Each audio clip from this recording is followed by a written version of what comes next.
मैं हिंदू समाज से कहना चाहता हूं, मैंने अपना जीवन इस्लाम के जिहाद से लड़ने में लगाया, लेकिन अब बचा हुआ जीवन मैं केवल और केवल माँ और महादेव के यज्ञ में और योगेश्वर की गीता के प्रचार में लगाना चाहता हूं।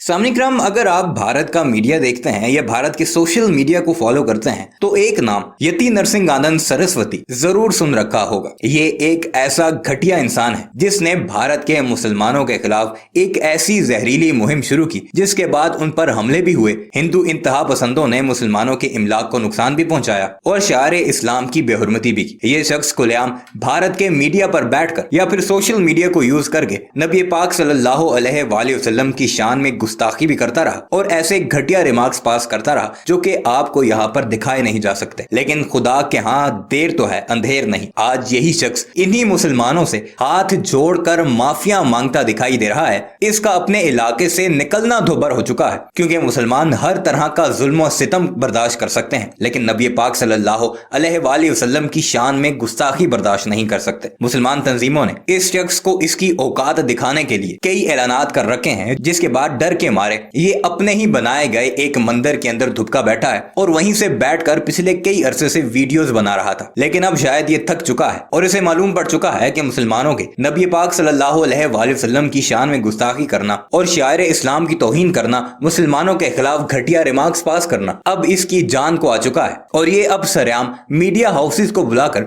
उनके सामने मुसलमानों से हाथ जोड़कर माफिया मांगता दिखाई दे रहा है कि मुझे मुसलमान माफ कर दें, मेरी जो बाकी बची कुची जिंदगी है वो मैं अपने भगवानों के चरणों में बैठकर गुजारना चाहता हूँ, यानी अपने भगवानों की पूजा करके अपनी बाकी रहने वाली जिंदगी गुजारना चाहता हूँ। सीधी तौर पर इसके चेहरे पर आपको डर साफ दिखाई दे रहा होगा और आगे चलकर हिंदू सहाफी ही की जुबानी आपको इसकी औकात भी दिखाते हैं कि किस तरह अब इसको जलील किया जा रहा है कि पहले तुमने भारत का माहौल खराब किया, मुसलमानों और हिंदुओं को आपस में लड़वाया और अब जब तुम्हारी अपनी जान को आई है तो तुम उनसे माफिया मांगकर अपनी जिंदगी की भीख मांग रहे हो। आइए आपको वीडियो पर लेकर चलते हैं, मगर वीडियो पर आगे बढ़ने से पहले आपसे गुजारिश है कि हमारे इस चैनल को जरूर सब्सक्राइब कीजिएगा और कमेंट सेक्शन में अपनी कीमती राय का इजहार भी जरूर कीजिएगा।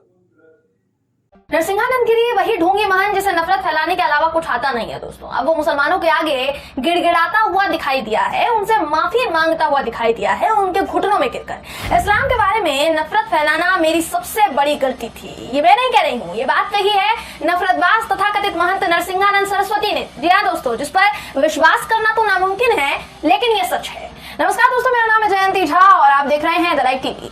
यति नरसिंहानंद गिरी को मुसलमानों को मारने काटने की धमकी देने या उनके खिलाफ ऊल जलूल टिप्पणियां करने और इस्लाम के बारे में गंद फैलाने के लिए, एक धर्म समुदाय के खिलाफ नफरत फैलाने के लिए जाना जाता रहा है। लेकिन अब यति नरसिंहानंद ने कहा है कि इस्लाम के बारे में मनगढ़ंत धारणाएं फैलाना, उसने अभी तक जो कुछ भी किया, जो कुछ भी उसने अभी तक किया है, जिसे वो इस्लाम के लिए लड़ाई कहता है, इस्लाम के खिलाफ युद्ध कहता है उसके खिलाफ, अब वो ये नहीं करेगा। उसने ये भी कहा दोस्तों कि उससे अभी तक जो भी गलतियां हुई है उसके लिए वो माफी मांगता है। आपको बता दूं कि ये माफी उसने वसीम रिजवी की वजह से मांगी, जो अब जितेंद्र नारायण सिंह त्यागी बन चुके हैं। मैं उम्मीद करती हूं कि आप इस बात से वाकिफ होंगे। और यति की वजह से ये जेल की हवा खाकर बाहर आए हैं। किसकी बात कर रही हूँ? जितेंद्र नारायण सिंह त्यागी की बात कर रही हूँ दोस्तों। सबसे पहले तो यति का ये वीडियो आपको दिखा देती हूँ, उसके बाद इससे जुड़ी बाकी की जानकारी, तमाम जानकारी जो निकलकर सामने आई है वो आपको दूंगी। लेकिन उससे पहले आपको वीडियो दिखा देते हैं, ये वीडियो देख लीजिए दोस्तों।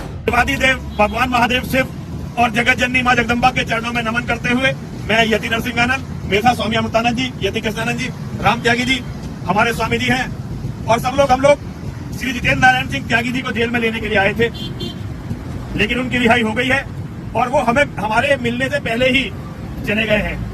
हम उनका हमारा यहीं तक का साथ था। जैसा भी सुखद या दुखद उनका अनुभव रहा, इसके लिए मैं पूर्णतः दोषी हूँ। मेरी कमजोरी के कारण उन्हें 4 महीने से ज्यादा कारावास में रहना पड़ा। उनकी कोई गलती नहीं थी, उन्होंने केवल सच बोला।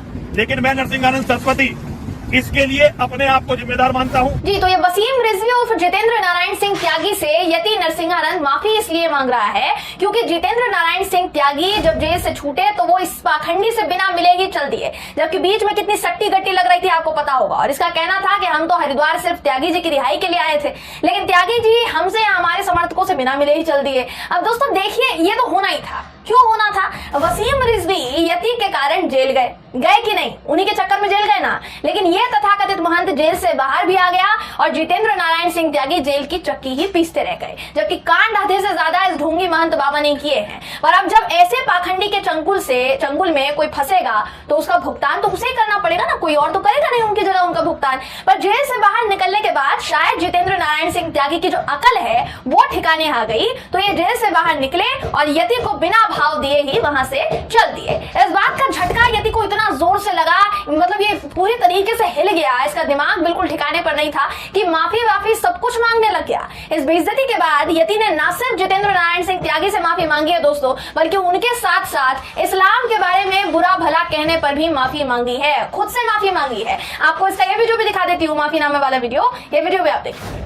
मैं हिंदू समाज से कहना चाहता हूं, मैंने अपना जीवन जितना भी था इस्लाम के जिहाद से लड़ने में लगाया, लेकिन अब बचा हुआ जीवन मैं केवल और केवल मां और महादेव के यज्ञ में और योगेश्वर की गीता के प्रचार में लगाना चाहता हूं। मेरे से जो भी अभी तक गलती हुई है उनके लिए क्षमा प्रार्थी हूं। आज के बाद मैं किसी भी सार्वजनिक जीवन में नहीं हूं।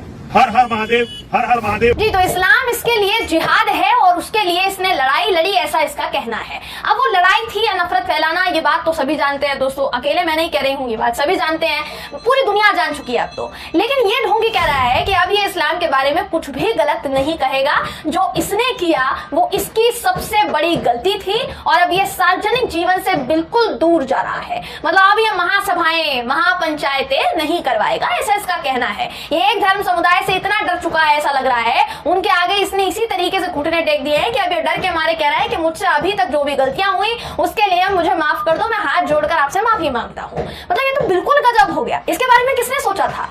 देखिए दोस्तों, वैसे तो हम ये नहीं जानते हैं कि एक यति जो है कितना झूठ और कितना सच बोल रहा है, इसके मन में, इसके दिमाग में इस वक्त क्या चल रहा है, क्योंकि अक्सर आपने देखा हो पाखंडी है, कभी भी सच तो बोलता नहीं है, इसकी बातें अक्सर भरोसा करने लायक होती नहीं है। पर अब जब ये कह रहा है कि वो दोबारा इस्लाम को लेकर अंट शंट बोलने की गलती नहीं करेगा, तो इसको काफी हद तक मानना सही हो सकता है, क्योंकि इस बयान के बाद भी अगर इसने नफरत फैलाना जारी रखा तो अब तो बाकायदा ये वीडियो ही इसको वापस जेल की सलाखों के पीछे पहुंचाएगा, क्योंकि इस वीडियो में इसने खुद माफी मांगी है, किसी ने इस पर दबाव नहीं बनाया है। अब यति के इस बयान के पीछे ये तो सिर्फ एक कारण हो सकता है, दूसरा कारण ये भी हो सकता है कि वसीम रिजवी और जितेंद्र नारायण सिंह त्यागी को यति या इससे जुड़े चेले चपाटों के बारे में कुछ ऐसा मालूम हो गया हो जो वो अब सार्वजनिक तौर पर बताकर इसका भांडा फोड़ सकते हैं। वैसे ही जेल इसकी वजह से गए थे, तो जेल से बाहर आने के बाद खुन्नस तो होगी ना इसके ऊपर, इसलिए कुछ ना कुछ फूट सकता है। इसलिए डर के मारे इस ढोंगी की पतलून ऐसी ढीली हुई कि अब इसने मुसलमानों के आगे पूरी तरीके से सर झुका दिया। वहीं बात करेंगे जितेंद्र नारायण सिंह त्यागी साहब की, तो ऐसा लग रहा है दोस्तों कि उन साहब को भी अच्छा खासा सबक मिल गया है।